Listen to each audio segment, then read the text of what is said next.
नमस्कार। प्रवास साक्षी news network और आप सभी का स्वागत है। देश भर में आज भगवान जगन्नाथ की वार्षिक रथ यात्रा धूमधाम से चल रही है।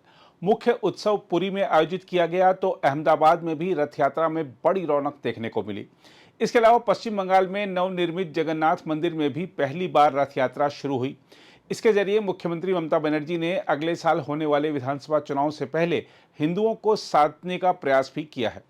इसके अलावा देश के विभिन्न भागों में मौजूद इस्कॉन मंदिरों और भगवान जगन्नाथ के मंदिरों से भी रथ यात्राएं निकाली जा रही हैं, जिसमें बड़ी संख्या में श्रद्धालु भाग ले रहे हैं।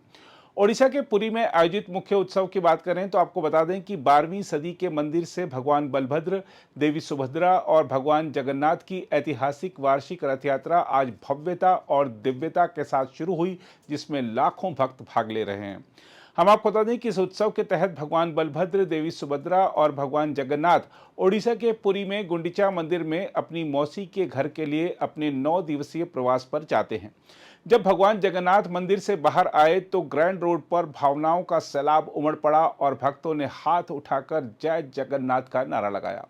ओडिसी नर्तकों, लोक कलाकारों, संगीतकारों और राज्य के विभिन्न हिस्सों से आए कई समूहों ने कालिया ठाकुर यानी श्याम वर्णी भगवान जगन्नाथ के सामने प्रस्तुति दी। हम आपको बता दें कि रथ यात्रा प्रत्येक वर्ष उड़िया माह के दूसरे दिन आषाढ़ शुक्ल द्वितीया को आयोजित की जाती है। यह एकमात्र अवसर है जब भगवान जगन्नाथ और उनके भाई बहन रत्न जड़ित रत्न सिंहासन से उतरकर पहांडी अनुष्ठान के तहत सिंह द्वार से होकर 22 सीढ़ियां उतरकर मंदिर से बाहर आते हैं। हम आपको बता दें कि पहांडी से पहले मंदिर के गर्भगृह से मुख्य देवताओं के बाहर आने से पहले मंगला आरती और मैलम जैसे कई पारंपरिक अनुष्ठान आयोजित किए गए। पहांडी के बाद राजा गजपति दिव्य सिंह देव द्वारा छेरा पहरा यानी रथों की सफाई रस्म को संपन्न किया गया और उसके बाद रथों को खींचना शुरू हुआ। हम आपको बता दें कि भगवान जगन्नाथ की वार्षिक रथ यात्रा के दर्शन के लिए लाखों श्रद्धालु पुरी पहुंचे हैं। रथ यात्रा के लिए शहर में करीब 10,000 सुरक्षा कर्मियों की तैनाती की गई है, जिनमें केंद्रीय सशस्त्र पुलिस बलों की 8 टुकड़ियां भी शामिल हैं। वहीं गुजरात में भगवान जगन्नाथ की 148वीं रथ यात्रा सुबह अहमदाबाद में शुरू हुई, जिसमें हजारों श्रद्धालु भगवान के दर्शनों के लिए उमड़े।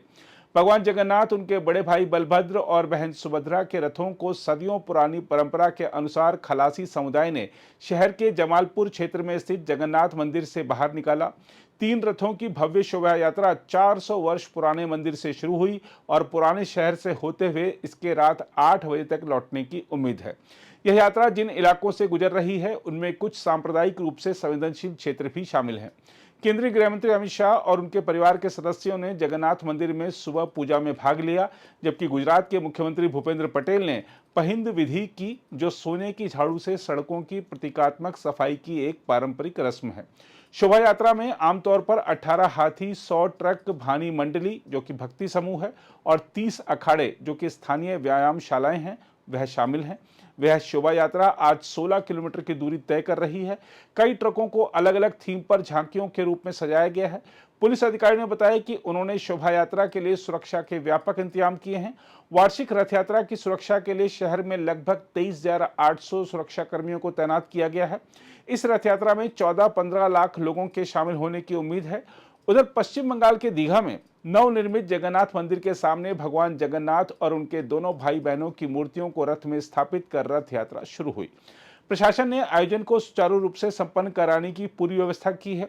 इस्कॉन के उपाध्यक्ष राधा रमण दास ने बताया, भगवान जगन्नाथ, भगवान बलभद्र और देवी सुभद्रा की मूर्तियों को मंदिर द्वार के समीप रखे रथों में प्रतिस्थापित किया गया, जहां उन्हें मौसी के घर जाने की वार्षिक यात्रा के लिए सजाया गया। मुख्यमंत्री ममता बनर्जी ने मंदिर के पुजारियों और अन्य लोगों के साथ पर्व से जुड़े रीति रिवाजों में भाग लिया। नवनिर्मित जगन्नाथ मंदिर से निकली भव्य रथ यात्रा में शामिल होने वाले श्रद्धालुओं को 1 किलोमीटर लंबे यात्रा मार्ग के किनारे बैरिकेड के पीछे खड़ा रहना पड़ा। श्रद्धालुओं को रथों की रस्सी खींचने की अनुमति नहीं थी। बताया जा रहा है कि रूस, यूक्रेन, अमेरिका, जर्मनी और चीन सहित 50 देशों से श्रद्धालु यहां आए हैं। हम आपको बता दें कि पुरी के जगन्नाथ धाम के विपरीत दीघा के इस मंदिर में विदेशी श्रद्धालुओं के प्रवेश पर कोई रोक नहीं है। इस बीच राष्ट्रपति द्रौपदी मुर्मू और प्रधानमंत्री नरेंद्र मोदी ने रथ यात्रा के अवसर पर देशवासियों को शुभकामनाएं दी हैं और सभी के जीवन में सुख, शांति और समृद्धि की कामना की है। ओडिशा के राज्यपाल हरिबाबू कम्मपति और मुख्यमंत्री मोहन चरण मांझी ने भी रथ यात्रा के अवसर पर राज्य के लोगों को शुभकामनाएं दी। राष्ट्रपति ने एक्स पर लिखा, पवित्र रथ यात्रा के अवसर पर मैं भारत और विदेश में रहने वाले भगवान जगन्नाथ के भक्तों को हार्दिक शुभकामनाएं देती हूं। रथ पर भगवान बलभद्र, भगवान श्री जगन्नाथ, देवी सुभद्रा और चक्रराज सुदर्शन को देखकर लाखों भक्तों को दिव्य आनंद की अनुभूति होती है। द्रौपदी मुर्मू ने कहा, इस पावन अवसर पर मेरी महाप्रभु श्री जगन्नाथ से प्रार्थना है कि पूरे विश्व में शांति, मैत्री और स्नेह का वातावरण बना रहे। प्रधानमंत्री मोदी ने भी इस अवसर पर लोगों को शुभकामनाएं दी और सोशल मीडिया पर एक तस्वीर पोस्ट की जिसमें वह पुरी में श्री जगन्नाथ मंदिर के सामने खड़े नजर आ रहे हैं। मोदी ने एक पोस्ट में कहा, भगवान जगन्नाथ की रथ यात्रा के पावन अवसर पर सभी देशवासियों को मेरी ओर से हार्दिक शुभकामनाएं। आस्था और भक्ति का यह पावन पर्व सभी के जीवन में सुख, समृद्धि, सौभाग्य और उत्तम स्वास्थ्य लेकर आए। जय जगन्नाथ। अगर आप भी लेना चाहते हैं देश दुनिया की तमाम जानकारी तो आज ही सब्सक्राइब करें हमारे चैनल को। साथ ही नीचे दिए बेल आइकन को जरूर दबाएं ताकि हर अपडेट आप तक पहुंच सके।